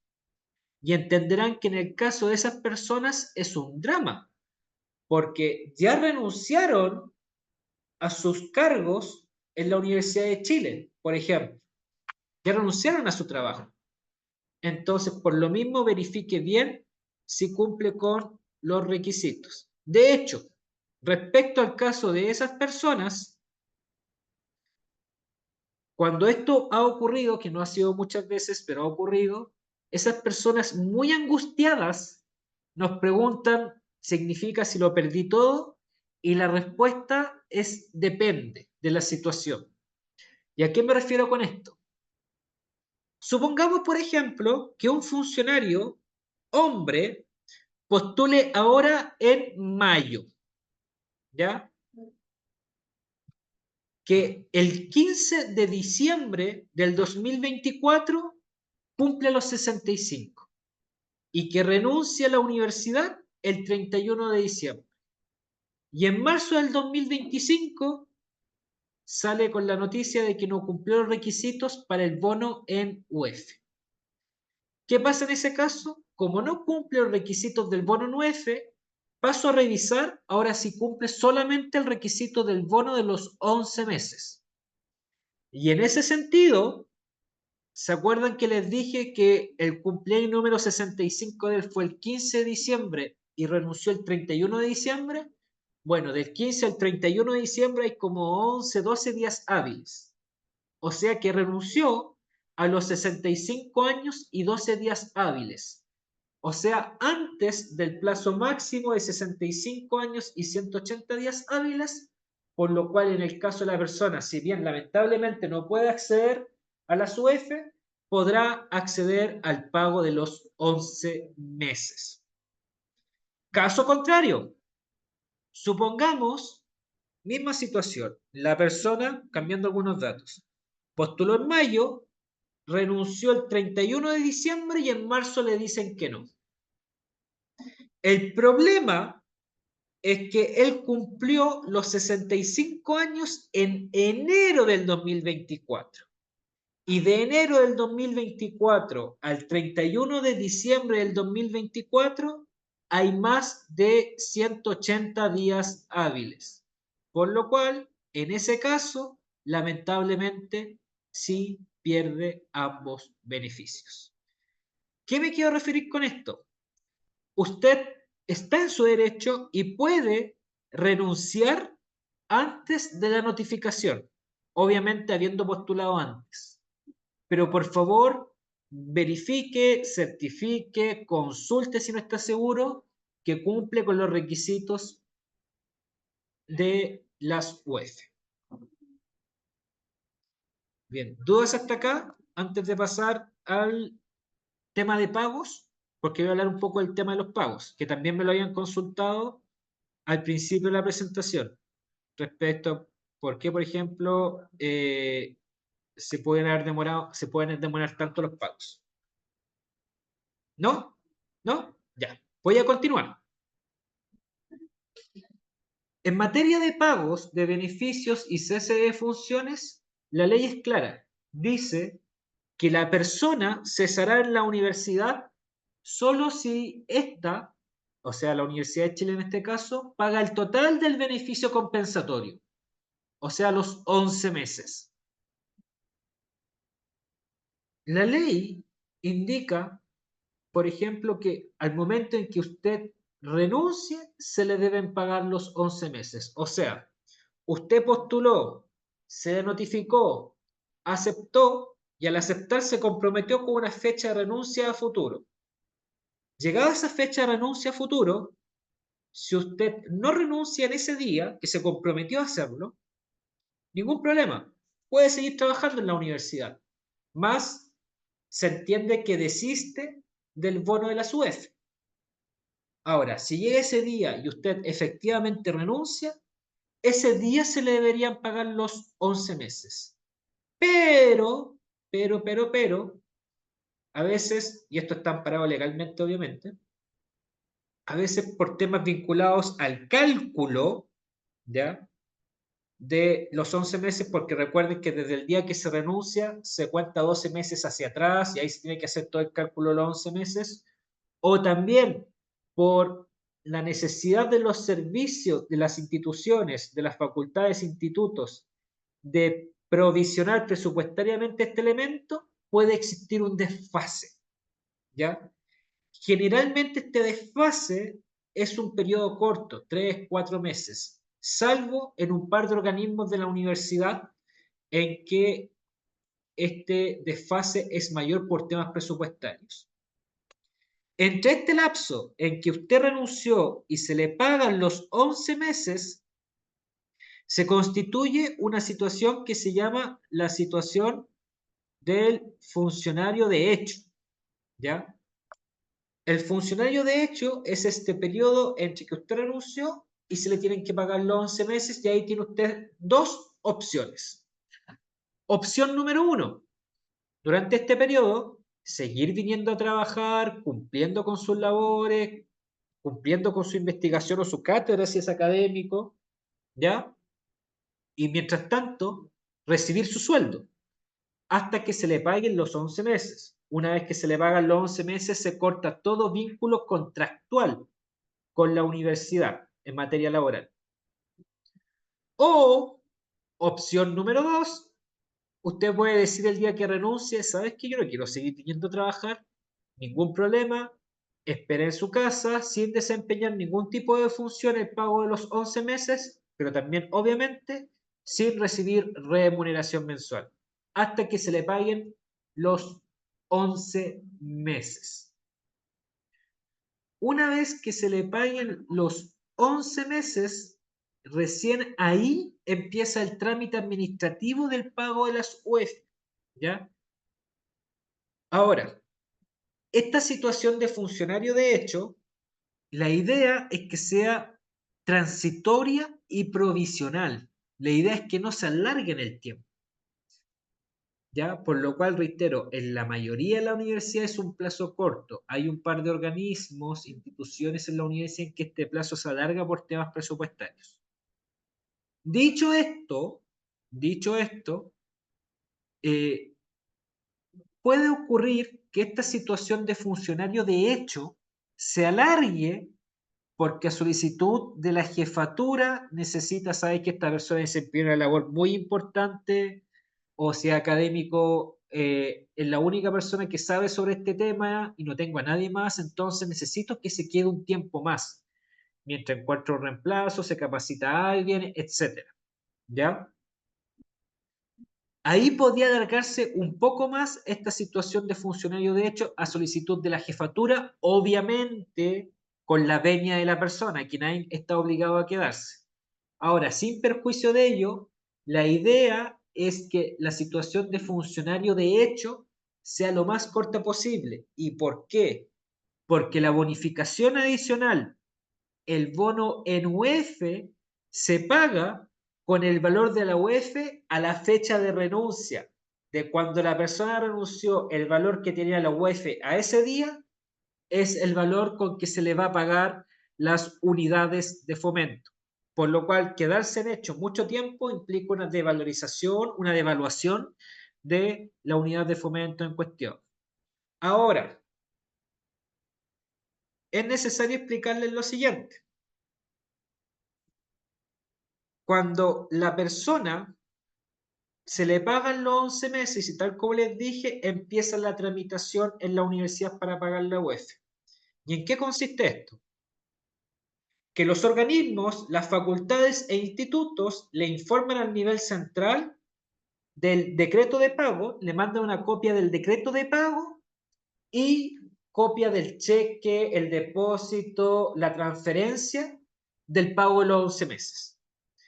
Esto lo envían al nivel central. En el nivel central se realiza un decreto, ¿ya? Que lo firma la rectora, en el cual en el fondo dice que esta persona tiene derecho a que se le paguen las UEF. Ese decreto se manda en un oficio al Ministerio de Educación junto con sus antecedentes de postulación, la carta de notificación, el formulario en que usted aceptó, el decreto de renuncia, los antecedentes de pago los 11 meses, todo eso, todo, se manda al Ministerio de Educación. Y el Ministerio de Educación, en virtud de lo que está establecido en la Ley de Procedimientos Administrativos, tiene un plazo de 180 días hábiles para darle respuestas. En este caso, transferir los fondos. Desde el minuto en que se ingresan los antecedentes al ministerio. Y en general, se están demorando ese plazo. ¿Ya? Desde que nosotros le enviamos los antecedentes, se están demorando aproximadamente 180 días hábiles. El ministerio vuelve a revisar todos los antecedentes, todo lo vuelve a cruzar con los datos de la información del Estado, vuelve a revisar todo y si está todo ok, transfiere las platas a la universidad con nombre y apellido, ¿ya? Y una vez que la universidad recibe esas platas, sí paga en el mes o máximo en el mes siguiente para todos los efectos. Bien, por eso le explico un poco el proceso de pago, porque hay más de un actor y hay plazos de los cuales se pueden demorar, especialmente el ministerio. Nosotros como institución pública, una vez que están los antecedentes del ministerio, podemos requerir, podemos insistir, podemos preguntar, etcétera. Pero no podemos hacer ninguna acción legal mientras no pasen los 180 días hábiles. ¿Ya? Más que solamente poder consultar. Es lo único que tenemos atribución legal en ese sentido. Ahora, una pregunta que me hacen muchos funcionarios y funcionarias es, ok, yo ya habiendo renunciado y antes que me paguen los 11 meses o la SUEF, ¿puedo iniciar el trámite de jubilación en mi AFP? Y la respuesta es sí. Posterior a haber renunciado, pero lo reitero, ya habiendo renunciado, usted puede iniciar el trámite de jubilación pertinente en su AFP. Y antes que le paguen los 11 meses o la UEF, podría inclusive estar percibiendo su pensión. Bien, ahora, respecto a estos trámites de jubilación, quiero hacer un pequeño asterisco, ¿ya? E indicar un pequeño elemento. Hay casos de personas, ¿ya? Que empezaron trabajando en el antiguo sistema previsional, en el sistema de caja, y que en los años 80 se cambiaron o los cambiaron al sistema de AFP, el sistema actual de capitalización individual. Este proceso en algunos casos no fue ni legal ni administrativamente lo más pulcro o fino posible, por decirle de algún modo. ¿Qué significa eso? Que son pocos, pero existen casos de personas que podrían volver al antiguo sistema de pensiones, ya que están en FP y podrían volver al antiguo sistema. Son pocos, reitero, pero existen. Y esos elementos tienen que consultarlo en el Instituto de Previsión Social Chile Atiende o en la Superintendencia de Pensiones. Esas dos son las instituciones que están facultadas para pronunciarse respecto a esta materia. Bien, dicho esto, si ustedes quieren hacer este ejercicio y pueden hacerlo, si es que pudieran hacerlo legalmente hablando, de volver al antiguo sistema, está en todo su derecho a hacerlo, pero le recomendamos hacerlo una vez que tenga la SUEF en su mano. ¿Por qué lo digo de esta manera? Porque hace algunos años atrás, año 2018, 2019, una académica ya de esta universidad postuló al incentivo al retiro ese año, se ganó un cupo, lo aceptó, renunció, estuvo un tiempo corto en situación de hecho y después se le pagaron los 11 meses. Una vez que se le pagaron los 11 meses, la universidad empezó los trámites para enviar toda la documentación al ministerio y esta persona ya laboralmente o contractualmente no era funcionaria. Esta persona, ya habiéndosele pagado los 11 meses y sin consultarle o preguntarle a nadie acá, hizo el trámite de volver al sistema antiguo, porque legal y administrativamente podía hacerlo. ¿Cuál fue el problema? Que mientras ella hizo ese trámite, nosotros mandamos los antecedentes al ministerio. El ministerio volvió a revisar todo nuevamente y cuando revisó dijo, oye, pero esta persona se cambió al sistema antiguo, ya no está en AFP, entonces yo no le voy a pagar. ¿Y por qué? Porque perdió uno de los requisitos sobrevinientes, que era estar afiliado a AFP. Esta académica tuvo que, durante años, pelear para que la dejaran cambiarse nuevamente del sistema antiguo y volver al sistema de AFP. ¿Me entienden? Se fue del sistema de AFP al antiguo y por esta situación se tuvo que ir del sistema antiguo y volver a la AFP. Fueron años que tuvo que pelear haciendo eso, porque entenderán que legal y administrativamente es bien complejo. Y recién cuando pudo hacerlo, pudo cobrar su plata. ¿Ya? Obviamente esos dineros se fueron devaluando día a día en virtud de que la UEF se paga a la fecha de renuncia para estos elementos. Bien, voy a continuar. Hay consultas ahí. En caso dice el día de renuncia y esperar el pago los 11 meses en casa, ¿qué pasa con el valor de la UEF? También se detiene el valor. El valor de las UEF para todos los efectos es al día en que la persona renunció. ¿Ya? Al día en que la persona presentó y está de renuncia, ese día se paga el UEF. Ya sea que le paguen, por ejemplo, los 11 meses el mismo día, ¿ya? O se lo paguen a los 2 meses después. Pero para todos los efectos es la fecha de renuncia al valor del UEF. Eso preguntaba la señora Luisa, ¿ya? Si les queda alguna duda de lo que estoy hablando, por favor, indíquenme, saber que no me quedó clara la explicación y lo vuelvo a explicar de otra forma. Don Gonzalo pregunta, ¿cuánto es el tiempo máximo de permanencia como funcionario de hecho? No existe un tiempo legal máximo, ¿ya? Eso es para que quede claro. La ley no dice que puede estar 5, 6, 7 años o un año o 2 meses en funcionario de hecho. Lo que sí, como política de la universidad, es que este tiempo de funcionario de hecho sea lo más corto posible, ¿ya? Reitero, en algunos casos estos tiempos se han alargado en específicamente 2 organismos de la universidad solamente por tema de disponibilidad presupuestaria, nada más que por eso. Pero la idea es que sea el menor tiempo posible sin perjuicio de que legalmente no hay un plazo máximo. Bien, no veo más consultas en el chat, así que voy a continuar. ¿Ya? Si hay más dudas, voy a parar unas diapositivas más para poder responderlas. ¿Qué pasa si un funcionario o una funcionaria fallece entre la postulación y la asignación del cupo, o sea, la notificación? Yo cuando explicaba esto el año pasado, lo explicaba un poco diferente. Y lo digo porque, por ejemplo, si hay alguna persona que haya estado el año pasado en estas charlas. ¿Por qué lo explicaba un poco diferente? Porque yo les indicaba que si ustedes creían que el desenlace era eminentemente fatal, renunciasen antes de fallecer. Yo sé que suena súper duro, lo tengo claro, suena súper duro esa afirmación. Pero ¿por qué yo decía esto? Ojo, lo decía, pasado. Porque a finales del 2022, principios del 2023, tuvimos un caso de una persona que postuló el incentivo al retiro y antes de la notificación falleció, lamentablemente. ¿Ya?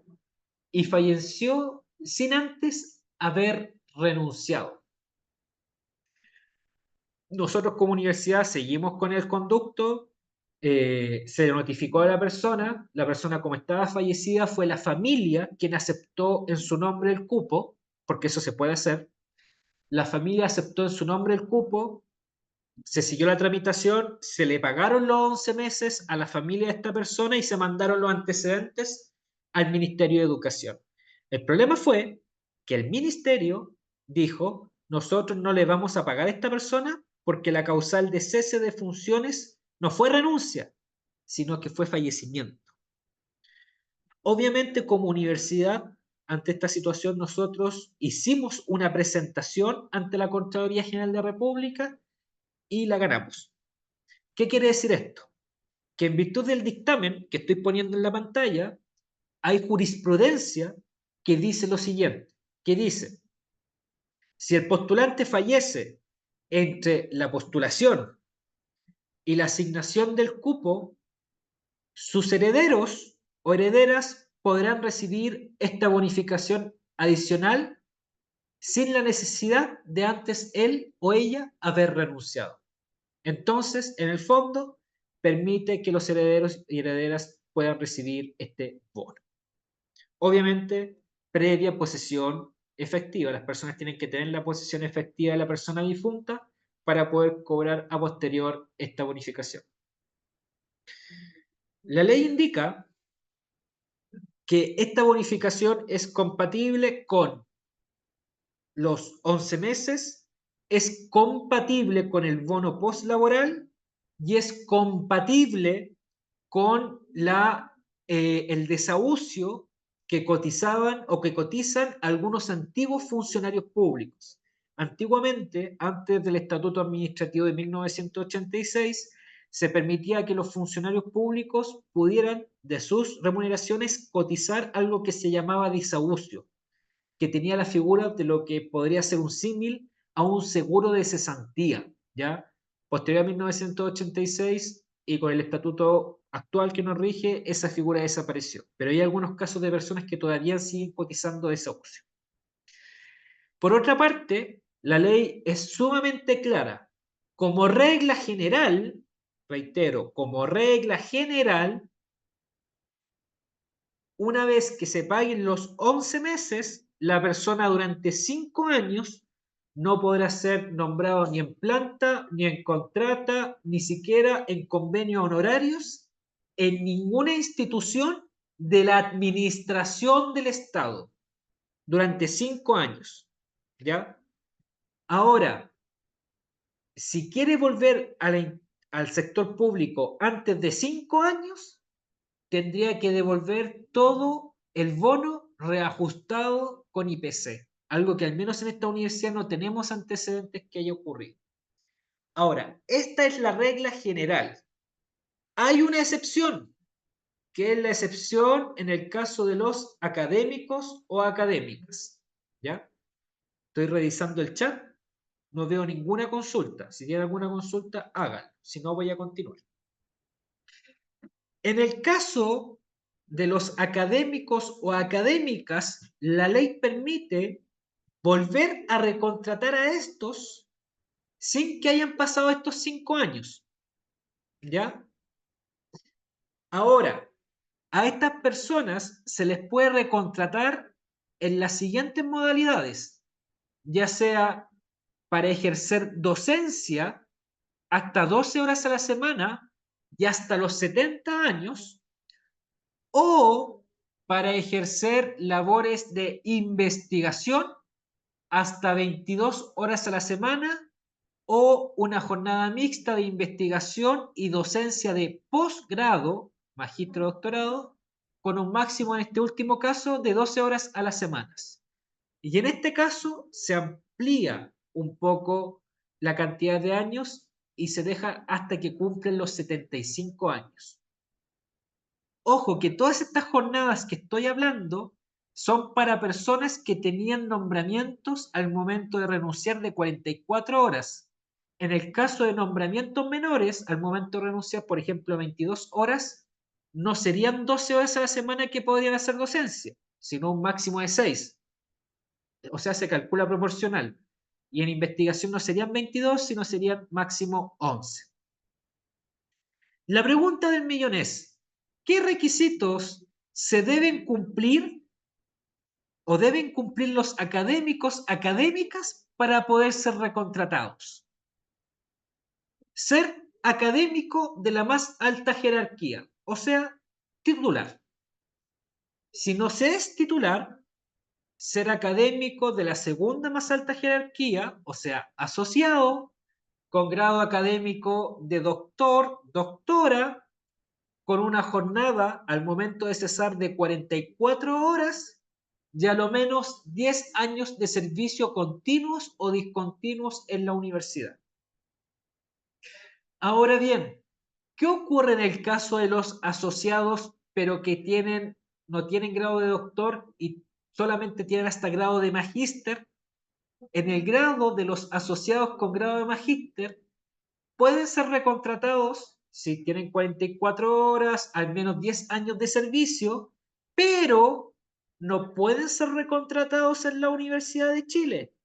Podrían ser recontratados en determinadas universidades, que para estos efectos son la Universidad de Tarapacá, Arturo Prat, Antofagasta, Magallanes y Aysén. En el caso de los médicos cirujanos u odontólogos, ¿ya? Aplican los mismos requisitos, pero, no les son exigibles el requisito de jerarquía académica de titular o asociado, pero deben demostrar estudios sistemáticos en las disciplinas, generalmente una especialización para estos efectos. ¿Cómo es el proceso de recontratación?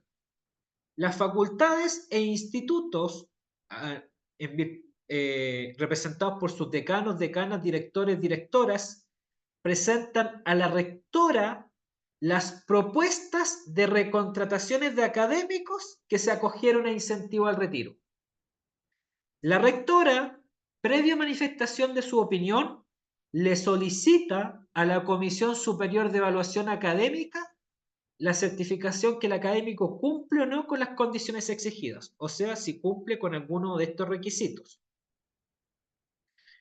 Si la comisión da el visto favorable, el caso pasa al consejo universitario y es el consejo universitario quien decide si se procede o no a la recontratación del académico o académica. ¿Ya? En ese caso, si da el visto bueno, se recontrata a la persona por un decreto de la rectora y la recontratación es en calidad de contrata u honorarios, no en planta. Bien, eso es respecto a recontrataciones de académicos. ¿Dudas, preguntas o consultas? Porque si no, voy a continuar explicando el proceso especial para los mayores de 70 años. Voy a revisar el chat. No veo dudas, ¿ya? Recuerden que si tienen dudas, poder hacerlo para estos efectos. Permiso, voy a salir un minuto.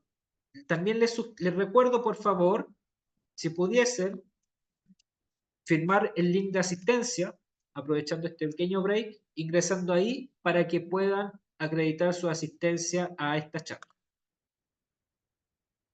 Bien, hay una consulta. ¿Debo retirar? Ok, no hay ningún problema. Para el caso de los mayores de 70 años, por si acaso nos faltan aproximadamente 10 minutos de charla, ya que en el fondo el compromiso que tengo de hacerla en 2 horas, vamos a llegar justo a las 2 horas.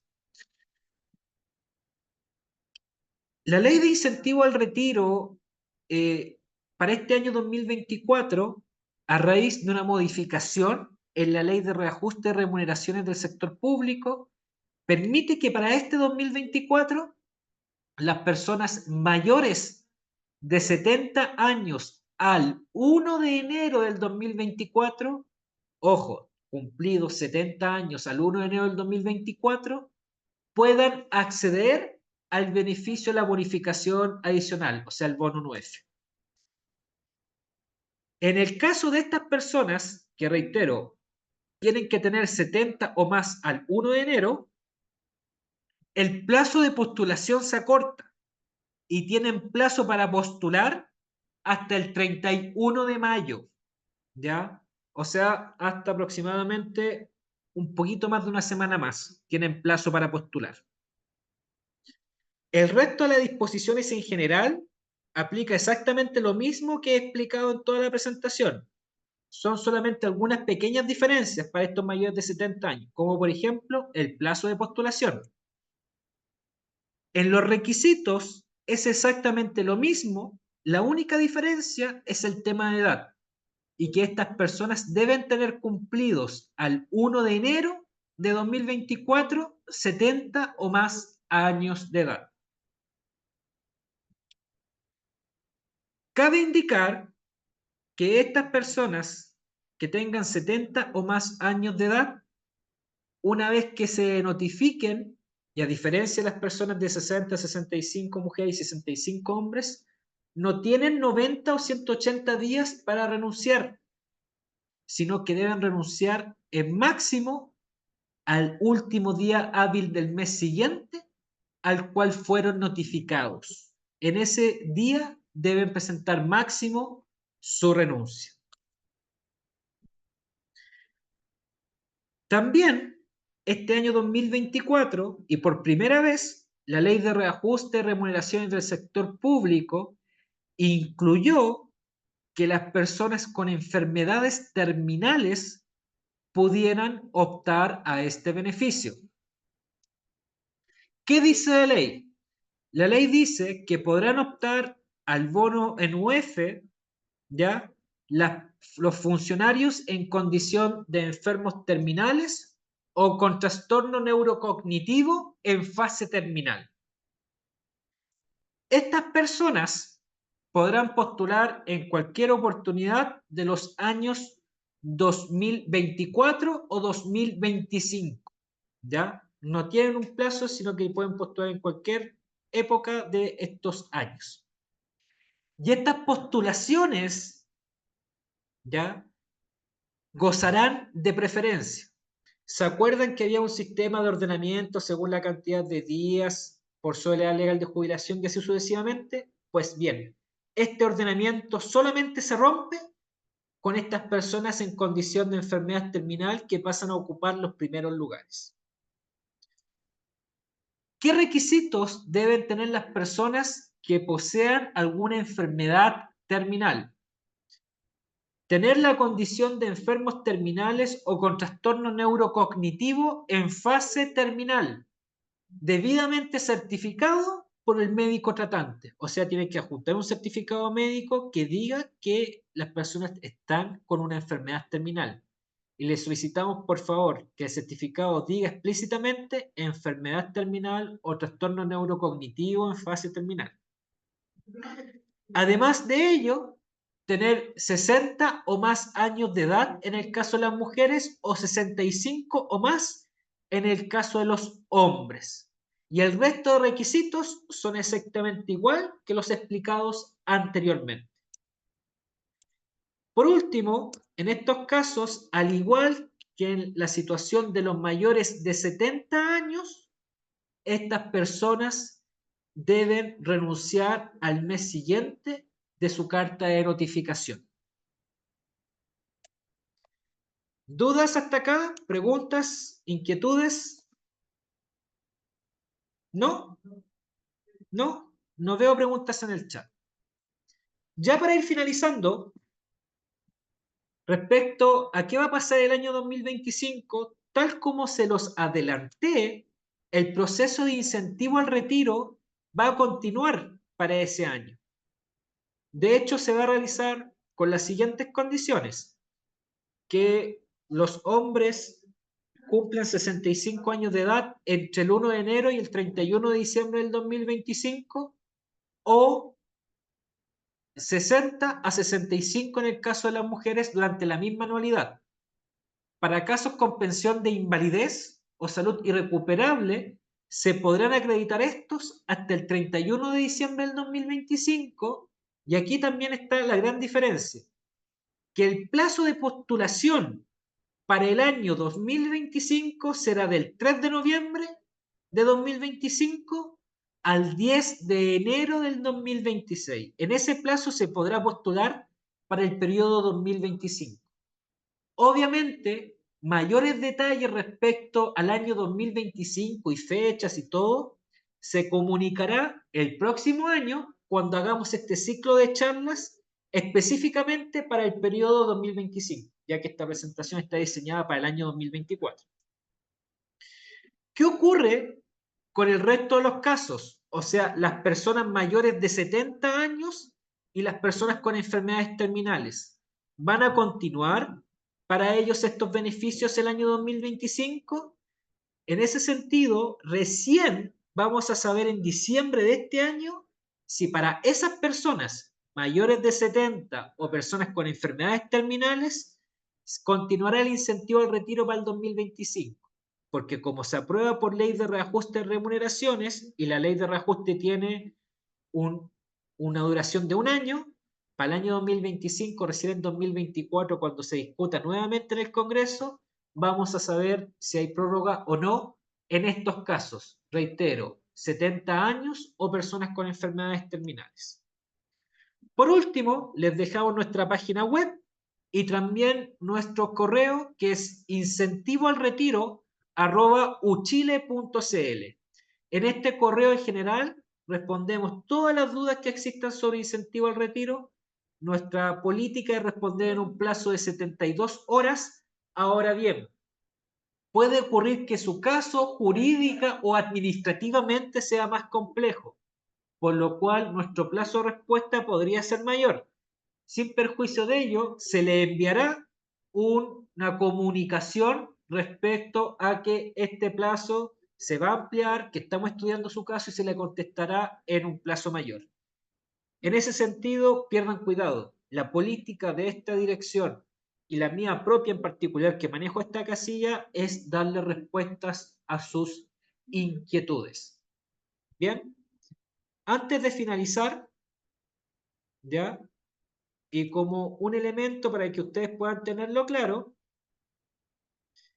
yo les mostré en la diapositiva una dirección de nuestra página web, ¿ya? Pero ¿para qué hacerlo difícil si podemos hacerlo fácil? Usted en Google o en cualquier buscador busca incentivo al retiro Universidad de Chile y el primer resultado que le aparecen somos nosotros, ¿ya? Ahí tenemos páginas diferenciadas, por ejemplo, octavo proceso para las personas con mujeres 60 a 65 años u hombres con 65, información para los mayores de 70 o información a las personas con enfermedades terminales. Estas páginas tienen la misma estructura. En primer lugar, informan ya el plazo de postulación. Posteriormente, hay un link que si ustedes pinchan le dan el contacto de las oficinas de personal de sus facultades e institutos para que puedan comunicarse con los jefes o jefes de personal y hacer su postulación. También tenemos un manual de preguntas frecuentes al cual ustedes pueden consultar. Actualmente vamos en 22 preguntas frecuentes que vamos actualizando año a año para estos elementos. Y por último, diferenciado según ley, recuerden que en su caso es la ley 21.043, hay un formulario, copia del formulario de postulación que pueden descargar, que también está disponible una copia en las oficinas de personal, y un resumen de esta presentación que ustedes pueden descargar y pueden visualizar para todos los efectos. Bien. Eso es lo que tenía que compartir con ustedes en esta charla. Bien, dudas, preguntas, consultas, inquietudes, comentarios, ¿los leo en el chat? Epski, muchas gracias por la presentación, muchas gracias a ustedes por escucharme y por asistir a esta instancia. Bien, si no existen dudas o preguntas, les pido por favor por última vez que puedan completar el link de asistencia, ¿ya? Es muy importante para nosotros como dirección ver cuánta gente o cuantificar cuántas personas asisten a este tipo de instancias. No le va a tomar más de 2 minutos. Al parecer, no veo dudas respecto a finales, entonces, si eso es así, les agradezco por haber asistido a esta charla, ¿ya? Esta grabación la vamos a disponibilizar durante los próximos días para que puedan revisarla posteriormente a través de nuestro canal de YouTube. Le vamos a enviar un comunicado para que tengan acceso a la misma. Bien, Así que eso, muchas gracias por su atención. Hay una consulta. Carla pregunta, ¿los procesos, por ejemplo, el noveno proceso es independiente del octavo? Me explico.